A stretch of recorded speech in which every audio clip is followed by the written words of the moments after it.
bienvenidos a un episodio más de RamoCast desde Perú.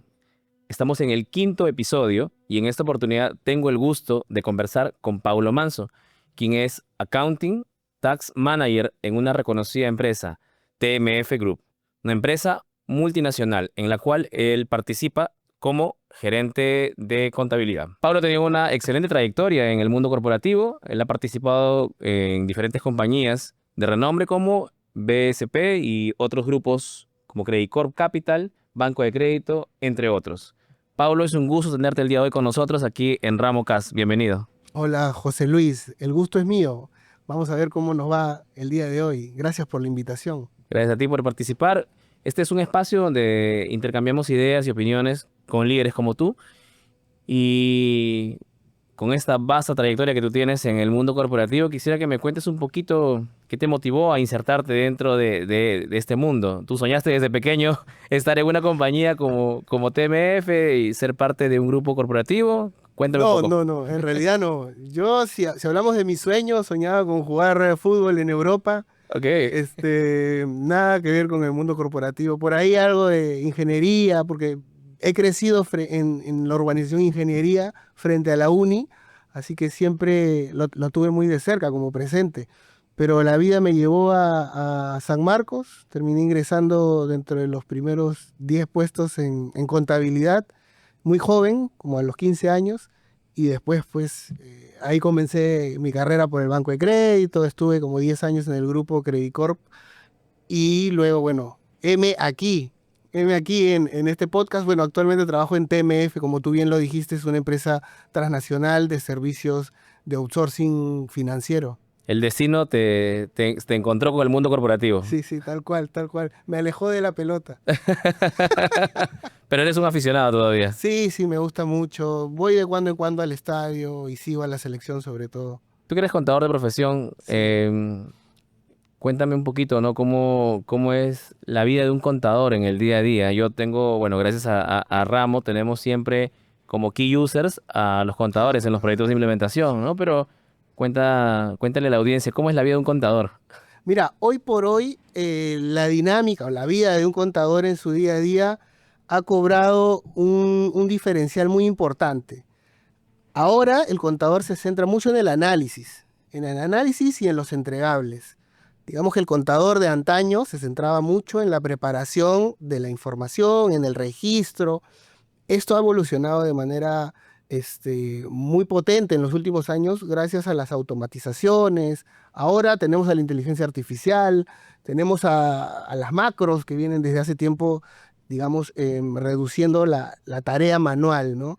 El contador de ahora se preocupa en entregar estos resultados, estos reportes, en comunicar la información, en ser un un estratega para la organización, en interactuar con otras áreas y en liderar. Básicamente ese es el día a día de un contador hoy. Y ese es el día a día que tú tienes con tus diferentes clientes. Tú me contabas detrás de cámaras que tienes una cartera de casi 80 clientes al día de hoy. ¿Cómo repartes tu tiempo para poder hacer esta labor que tú me comentas? Atendemos más de 85 países y en Perú yo soy el líder de la línea de servicios de contabilidad e impuestos. Mi portafolio de clientes sí supera los 80 clientes, pero tenemos un equipo pues de trabajo importante, ¿no? Tenemos más de 30 personas trabajando en contabilidad de impuestos. Tenemos un equipo cross-border, parte del equipo en Lima, parte del equipo en Bogotá. Tenemos una jefatura en Buenos Aires, otra jefatura en Santiago. Entonces, de cierta manera, lo que nos permite atender a los clientes y brindarle la calidad en el servicio es que tenemos una estructura sólida, una estructura eh, que se fomenta, que se basa en los chicos, pues, en los asistentes y que después va subiendo en la pirámide con seniors, con coordinadores y con supervisores, ¿no? Sí. ¿Y cuáles son los servicios de valor agregado que TMF provee en el Perú a las diferentes industrias? Mira, nosotros como TMF somos un partner de servicios que te acompaña muchísimo. En principio, somos muy flexibles a lo que tú necesitas. Justo conversábamos antes de cámaras, ¿no? Que me presentabas una casuística muy particular y yo te decía, claro, TMF también encaja dentro de esa casuística. TMF lo que intenta es primero adaptarse al cliente y después ser un partner integral que te acompaña desde el inicio del ciclo de vida de la organización, pasando por, o sea, la constitución de la empresa, la creación de cuentas bancarias, la formalización ante SUNARP, ante SUNAT, y después si tienes planilla, te organizamos la planilla, tenemos un servicio de payroll importante, y después te acompañamos pues con mi área de contabilidad de impuestos. Todo el back office, nosotros nos concentramos en nuestro negocio y ustedes se concentran en toda la parte de base. Integramos todo el back office y dejamos a nuestros clientes pues que se encarguen del core de su negocio, ¿no? Hoy muchas empresas están optando digamos, por encomendar esta parte del back office a empresas como TMF, ¿no? ¿Crees tú que es el principal diferencial entre que un empresario contrate personas in-house para, digamos, llevar a cabo los procesos del back office dentro de la compañía versus tercerizarlo con una empresa como TMF?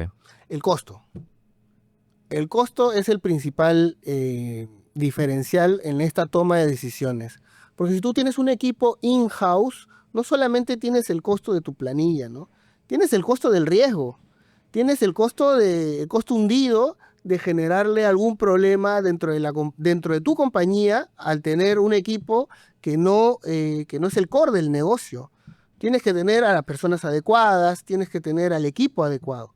Si tú te apoyas en el modelo de outsourcing, independientemente de la firma que sea, tú descargas esa responsabilidad sobre un tercero que no solamente le interesa que a ti te vaya bien, sino minimiza el riesgo, tiene un equipo sólido, un equipo experimentado. Yo creo que lo que te trae el outsourcing es que te permite, primero, te da tranquilidad y te permite que tú te concentres en tu expertise, ¿no? En el negocio que tú tienes. Y eso me lleva también vamos a pensar un poquito, porque como nosotros asesoramos empresas, nos movemos siempre en el segmento de la small and medium, muchas empresas donde el contador es un todista, ¿no? O de repente el dueño del negocio convierte al contador en un todista. Tiene un problema con la planilla, el contador. Tiene un problema con impuestos, el contador. Tiene un problema laboral, el contador. Y claro, esto de repente es también un problema que arrastramos, ¿no? Cultural, de hace mucho tiempo, ¿no? Es como que el Sí. contador nos resuelve todo y lo alucinamos como que él tiene 50 brazos para resolver todo. Cuando zapatero tus zapatos, ¿no? El contador es visto como un todólogo, ¿no? Sí. Es un todista, es el que te resuelve todos los problemas, el que sabe de laboral, sabe de legal, sabe de impuestos, sabe de lo financiero, de los bancos. Es verdad. Mira, a mí no me parece mal como contador, ¿ya? A mí no me parece mal que se le dé ese valor al contador. Es más, o sea, nos hace un personal indispensable. Lo que yo creo que debe cambiar, si es que algo puedo criticar de este concepto, es que el contador de ahora tiene que ser visto como un todista, sí, pero depende del trabajo que se le asigne. Ya no se le puede ver al contador como el tipo que carga y abona, ¿no? O el que registra, o el que te va a salvar al final en el cierre contable, va a meter un par de ajustes. No, yo creo que al contador se le tiene que ver como, sí, un tipo necesario en la organización, pero que te permite integrar áreas. Porque claro, conoce de tesorería, conoce de impuestos, conoce de legal, de laboral, ¿sí? Como una especie de consultor, un Exactamente. tipo que le va a dar valor al negocio. Y bueno, en esa misma línea, cuando una compañía va desarrollándose y va creciendo, de repente en un principio un contador puede resolver las casuísticas de una compañía con 10, 15, 20, 30 trabajadores, pero cuando una compañía crece y se establece es importante tener todo un equipo sólido, multidisciplinario, que pueda darle soporte a las diferentes situaciones que una empresa presenta en esa línea de crecimiento, y ahí es donde ustedes pues basan todo su expertise para apoyar a las empresas en estas cosas, ¿no? Mira, uno de nuestros clientes, digamos, uno de los perfiles de nuestros clientes más comunes es el cliente en expansión. Tal como tú lo dices, al inicio, de repente no necesitas pues un soporte de un outsourcing, una firma, digamos, global como TMF lo es, pero una vez que ya empiezas a vender, empiezas a importar, empiezas a generar, digamos, movimiento, operación en tu negocio, ya una persona no se da abasto, un equipo pequeño no se da abasto. Y termina pasando lo que tú dices. Conviertes a un profesional en todista, en todólogo, y lo terminas reventando. O Exacto. sea, lo terminas reventando. La única oficina prendida en los días de cierre es la del contador, las amanecidas se las come el contador y el equipo contable. Al final se va la gente. Entonces, claro, en ese momento en el que la operación te sobrepasa, yo sugeriría que las empresas empiecen a ver otra estructura, ¿no? Otro modelo. Hay soportes para todos. ¿Cómo es trabajar con equipos en diferentes países? Me comentabas que TMF es una empresa global, ¿no? Multinacional, y supongo que te ha tocado también trabajar con pares en otros países, ¿no? Para atender de repente cuentas globales también. Sí, sí.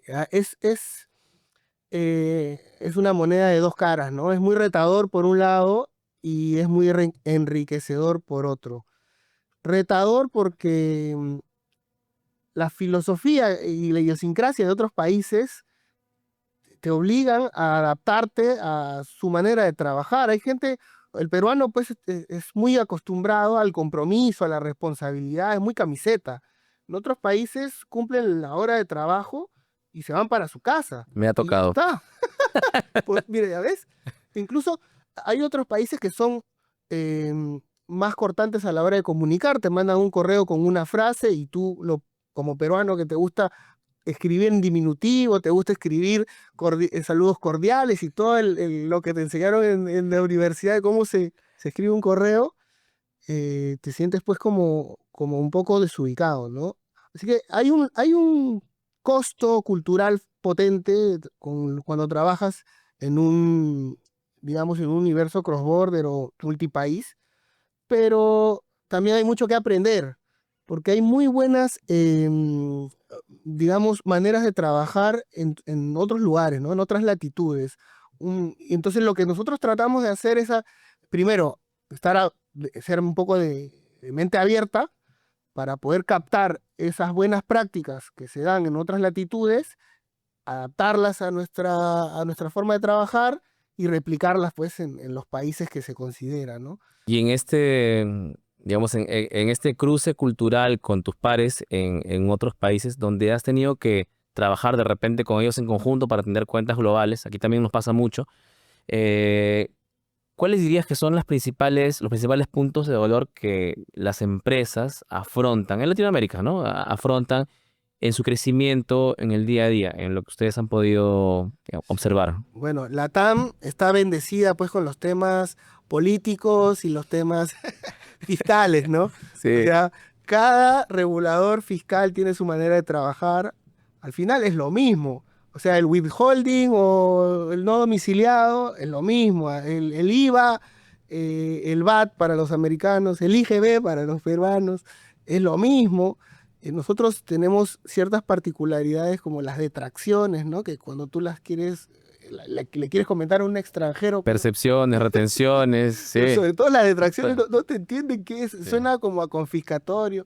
En fin, volviendo a la pregunta, Latinoamérica tiene características en todos los países muy similares. El tema político, el tema fiscal, varía mucho, varía mucho. Entonces, creo que ese es el gran reto, ¿no? El gran reto para los que estamos en la TAM es tratar de entender em, cuál es el objetivo final de todas estas regulaciones, ¿no? ¿Para dónde apunta? ¿Cuál es el beneficio a nivel de país? Independientemente de las características que tiene cada país, ¿no? Verlo como un todo más que por partes. Ahora, hay reglas globales que, digamos, marcan el Totalmente. camino para todos, Sí. ¿no? O sea, todos nos regimos por las NIF y, bueno, debajo de ellas están todos los organismos regulatorios. Entonces, yo creo que sí hay un punto donde todos convergen al final, ¿no? Hay un punto donde se converge, como tú dices, bueno, en América se usa US GAAP, en Brasil se usa una particularidad como Brazilian GAAP, una cosa No, así. Brasil sí es otro tema. Y saludos para Ramo Brasil, nuestra casa matriz. Y Perú, claro, Perú está dentro de las IFRS, ¿no? De las NIF, que te permiten pues conversar entre resultados con los resultados de las demás compañías, independientemente del país en donde se presenten, ¿no? Pero eso también genera un reto para no solamente para las empresas, sino para los profesionales, porque tienen que estar actualizados con la IFRS, con la normativa. Ahora salen las normas de sostenibilidad, la NIS 18 sale en enero del otro año. Y además tenemos que incluir el inglés como una de nuestras habilidades a desarrollar y a explotar, ¿no? Para romper las barreras del idioma. Idiomáticas. Claro, tú tienes partners en Brasil y te obliga o a hablar en portugués, o a hablar en español, o a hablar en inglés. O sea, de cierta manera tienes que desarrollar una habilidad adicional. Totalmente. Como la que estamos desarrollando también ante cámaras. Intentamos desarrollar. Sí. Bueno, y hemos tocado un tema muy importante, ¿no? Justo hablabas que hay empresas, ¿no? Donde tienes más de una compañía y tienes que consolidar estados financieros. Y claro, el concepto es que finalmente todas las compañías tengan una plataforma que les permita, ¿no? Tener esa información consolidada. Y ahí es donde nosotros también hemos aportado valor a muchas empresas que tienen esta necesidad. Pero desde tu punto de vista, ¿cuán importante consideras que una empresa, una compañía tenga un sistema, un ERP de base para que pueda darle la información? Porque con todo lo que tú me comentas, no es solamente hacer el input de los datos. El input es una cosa, pero la parte más importante que comentabas era justamente que el contador se convierta en alguien que pueda analizar esa información y que pueda generar valor con la información que se ha generado. Claro. A ver, un ERP lo que te da es confianza. Te da confianza en las cifras. ¿Qué te permite un ERP? Tener la trazabilidad de la información desde el origen hasta el final.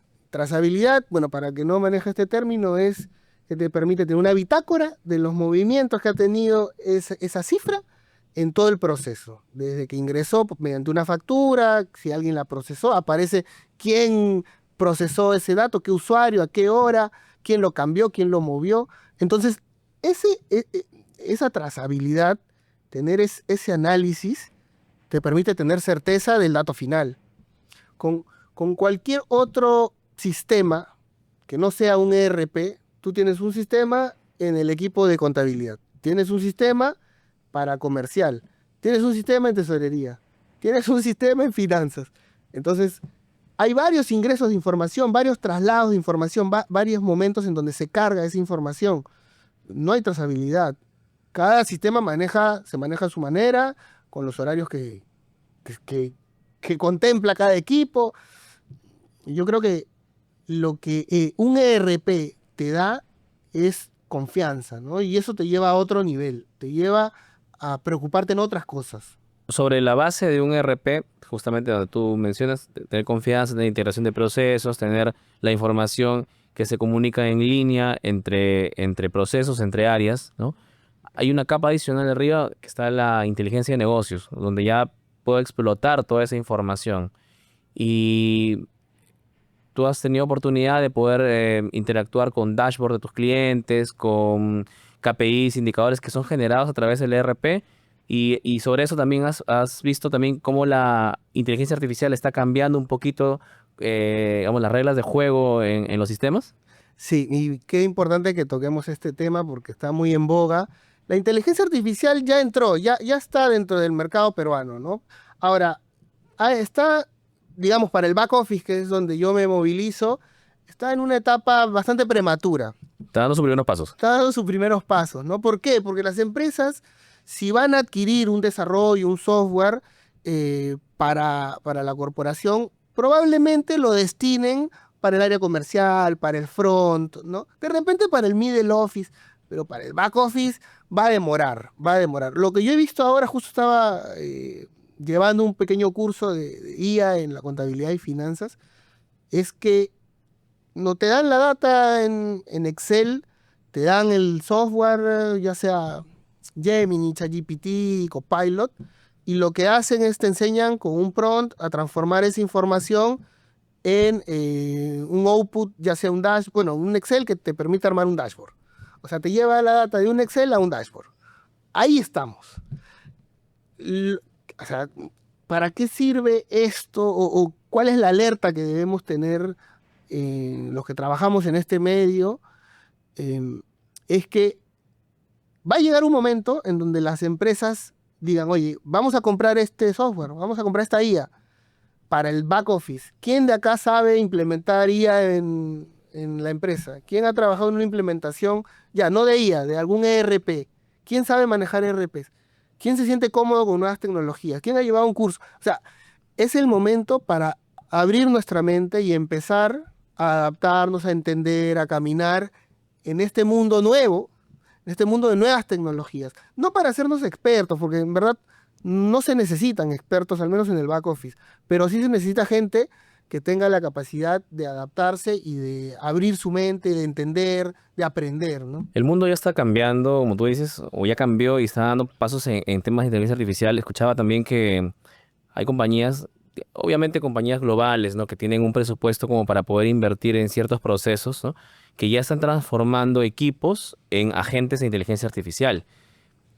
Tal vez Perú todavía está un poco lejos de eso, ¿no? Pero sí es importante, como tú bien comentas, que todos los profesionales que estamos siempre dando soporte a estas áreas de back office no quedemos ajenos a ello, sino que nos involucremos con esas tecnologías porque llegará el momento en el que la compañía en donde estamos trabajando tendrá la partida presupuestal para poder invertir en inteligencia artificial y tenemos que levantar la mano primero en que sí sabemos cómo utilizarla. Tal cual, tal cual. Y no solo porque se puede aperturar la partida presupuestal en la empresa, sino es por un desarrollo personal, o sea, es un desarrollo profesional que cada uno de nosotros tiene que tener.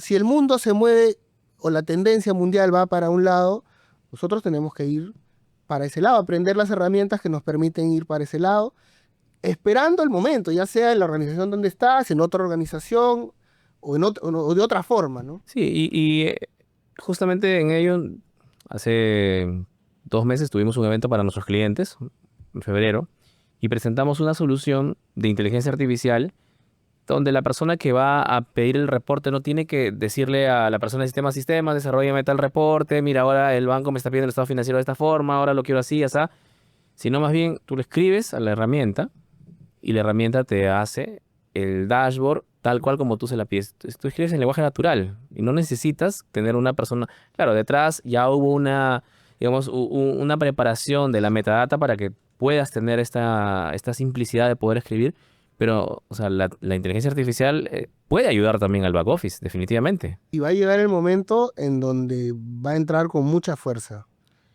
Nosotros, digamos, de lo que podemos dimensionar, y yo te hablo desde TMF también, trabajamos con muchas automatizaciones, con los famosos robots que son RPAs, que son Robotic Process Automation, o los OCR, que son Optical Character Recognition, que son el RPA es como una macro gigante, un robotito que replica, y el OCR es como un escáner que lo que hace es de manera como que la imagen la copia y la traduce a datos, ¿no? A Sí. datos en un Excel. Eso es lo que ya tenemos dentro. O sea, ya trabajamos con este tipo de herramientas y justo lo que estamos integrando es la inteligencia artificial. ¿Para qué? Para enseñarle de manera orgánica qué cosa es una detracción, qué servicio tiene tal tasa. Es como enseñarle a una persona. Exacto. O sea, lo que realmente va a pasar y lo que tú estás comentando, que está totalmente alineado, es que va a entrar la inteligencia artificial con mucha fuerza dentro del mercado. Ya en algunos casos lo estamos viendo de cerca, porque estamos nosotros en el día a día. En otros todavía no, pero esto no va a tardar mucho. Sí, o sea, te cuento un ejemplo también. Por ejemplo, en la parte de la conciliación bancaria, siempre hemos visto que se toma mucho tiempo, ¿no? En descargar la información, subir al sistema, hacer la conciliación.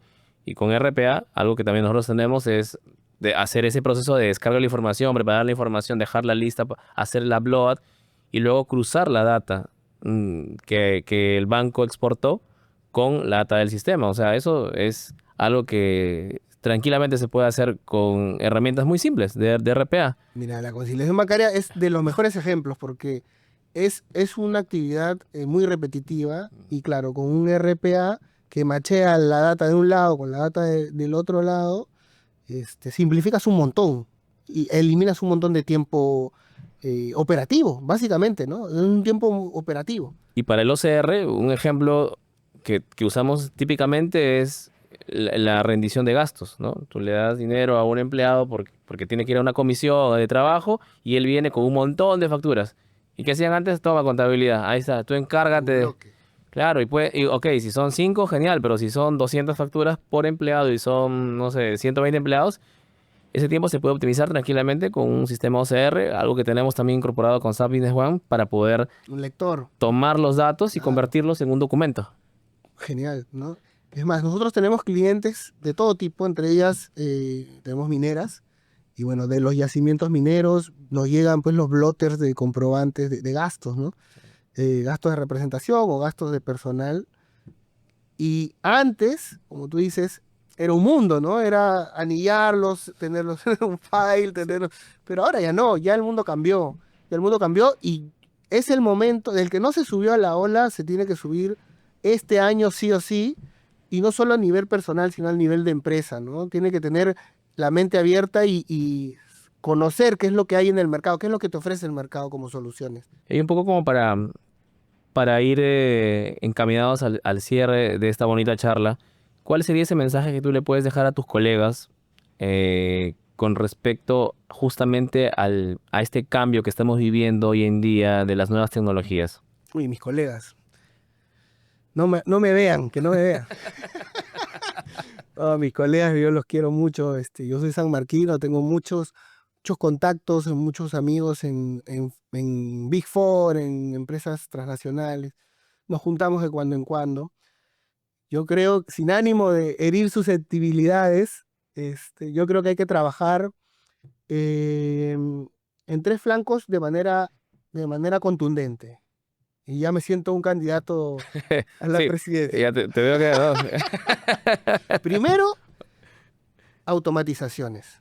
El que no se sube a la ola de automatizaciones, RPA, OCRs, inteligencia artificial, al menos de curioso, te tienes que subir. Segundo, idiomas. Inglés tienes que saber. Tú trabajas con brasileros día a día. O sea, Sí, ahí tuvimos que aprender portugués, sí, inglés sí y o sí. portugués. Sí. O sea, los tenemos al costado, son nuestros vecinos y no podemos hablar como ellos. Nosotros entendemos un poco el portugués, pero ellos no entienden el español. No entienden el español. Y lo último, y no menos importante, son las habilidades sociales, habilidades blandas, soft skills, como quieran llamarlas. Nosotros, como contadores, ahora que trabajamos con varias áreas, que tenemos contacto con varias áreas, no podemos ser el huraño que trabaja solo, con la cabeza metida en la laptop, en un espacio casi sempiterno, así como una caverna, ¿no? No, no podemos ser. Ya eso quedó en el pasado. Ahora nosotros somos gente que conversa diariamente con el CFO, con el gerente general, con el equipo, con el cliente interno, con el cliente externo, con el auditor. O sea, si no sabes comunicar, bueno, empieza, Y tú hablas de eso empieza. en tu canal, tienes un canal en línea, si puedes invita por favor a las No, personas. qué amable, qué amable. No, yo tengo un podcast en donde hablamos sobre habilidades sociales, liderazgo, conversamos con referentes, con líderes de diversas industrias, un poco para aprender cómo ellos lideran, cómo ellos desarrollan un equipo de alto rendimiento, cómo ellos enfocan sus esfuerzos en el día a día. Hemos conversado con artistas, con gente del mundo corporativo, con gente del mundo del deporte, para tener matices diferentes, ¿no? Sí, gracias ¿Cómo Se se llama? llama Detrás de las Cifras, podcast en liderazgo o Detrás de las Cifras, Paulo Manso, así lo pueden encontrar en YouTube. Y bueno, finalmente, para cerrar, cuéntame un poquito, tú has tenido, digamos, me comentabas al inicio que querías ser futbolista y luego estás ahora sentado en el mundo corporativo y hablando de soft skill. ¿Tú has tenido algún mentor, alguien que haya guiado tu camino hasta el punto en el que te encuentras en este momento? Sí, he tenido, ahora hago memoria. He tenido varios mentores. La mayoría de mis jefes, me quedo corto si los empiezo a mencionar, pero yo vivo muy agradecido con ellos, han tenido un trabajo muy cercano conmigo, ¿no? Haciendo un paréntesis, recuerdo mucho que uno de mis jefes me decía, el feedback es un regalo, ¿no? El feedback es un regalo. Pero otro de mis jefes, años después, me decía, el feedback no es un regalo, el feedback es parte de mi trabajo, yo te tengo que dar feedback para que tú crezcas. ¿Por qué va a ser un regalo? Antes en las organizaciones verticales era difícil conversar con el jefe, pero ahora que todo es más horizontal, que por allá va la tendencia, es parte del día a día. Yo creo que si tuviera que mencionar un mentor, menciono a mi estimado Daniel Nacarino. Él es gerente de eficiencia en mi banco actualmente, contador de profesión, trabajó un tiempo en SUNAT y migró hacia el mundo financiero, trabajó en planeamiento del banco de crédito y ahora trabaja en mi banco. Le tengo mucho aprecio, mucho cariño. Por ahí nos contactamos de cuando en cuando. ¿En qué época de tu vida profesional? Al inicio, yo empiezo mi carrera en el Banco de Crédito del Perú, ahí empiezo a trabajar desde practicante, desde trainee. Curiosamente, el mundo del fútbol me llevó a conocer gente que trabajaba en el banco, Wow, y me enteré pues de una postulación, de que estaban buscando a alguien con mi perfil, apliqué y me quedé y desde ahí lo conozco al gran Daniel Nacarino. bien. ¿Algún personaje de la historia o personaje ficticio con el cual tú te has podido identificar o admires algún tipo de cualidad, habilidad? Mira, qué interesante, qué interesante. No lo había pensado, pero si tuviera que elegir a un personaje, me quedaría con la caballerosidad del señor Miguel Grau Seminario, digno héroe Peruano. nacional, ¿no? Totalmente, sí. Qué, Con bu- el cerrado. qué bueno. Me encanta a quién has elegido realmente, ¿ah? Sí. Porque por aquí han pasado varias personas y nos han dicho, bueno, siempre Goku, te han dicho. héroes de ficción y todo, pero buenísimo, ¿ah? ¿Y algún libro que hayas leído últimamente o algún libro que haya quedado marcado en tu carrera, que lo recomiendes? Mm, A mí, al inicio de mi carrera profesional, me recomendaron Padre Rico, Padre Pobre, lo leí, me pareció muy disruptivo para mis 20 años. Claro, Ahora me siento muy cómodo con los libros de Goleman, Inteligencia Emocional, también de los de Sharman, hay uno que se llama el líder que no tenía cargo, me parece que ese es el título. Muy bueno, ¿no? Te dice que no necesitas tener la posición para hacer algún cambio dentro de la organización, que tú eres el que genera el cambio. Y los libros de Fishman me parecen muy interesantes, aunque los últimos libros ya es más tendencia más a los Satsana tu niño interior fue el penúltimo, se ha vuelto más filosófico pero siempre están la relacionados inteligencia. a, digamos, a la persona, ¿no? Sí. Al desarrollo personal, que es donde tú hoy, digamos, enfocas también mucho de tu esfuerzo, ¿no? A proyectar eso a otras personas, ¿no? Es que ese es el diferencial hoy por hoy, desde mi humilde punto de vista. Ya ha llegado el momento en donde lo técnico lo sabemos todo. Y si no lo sabemos, se lo preguntamos a ChatGPT y nos lo va a decir.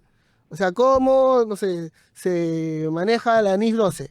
Ya, yo me olvidé, ChatGPT me lo va a recordar.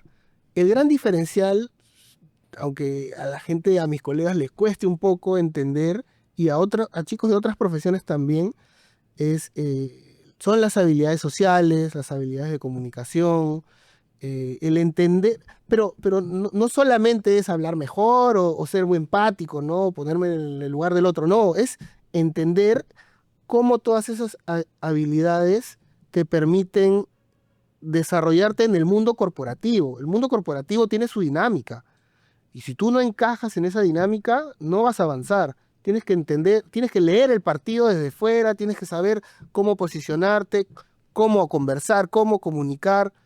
No solamente es hacer el trabajo, sino es presentarlo, cómo presentarlo. Sí, Totalmente, ¿no? No solo serlo, sino tal parecerlo. cual. O sea, es que tienes que demostrar también lo que sabes, ¿no? Y llevarlo digamos, a poder comunicarlo para que realmente el mundo se entere, ¿no? Y tengas ahí un punto diferente. Ese es el diferencial, ese es el diferencial. Hoy por hoy, bajo mi punto de vista, ¿no?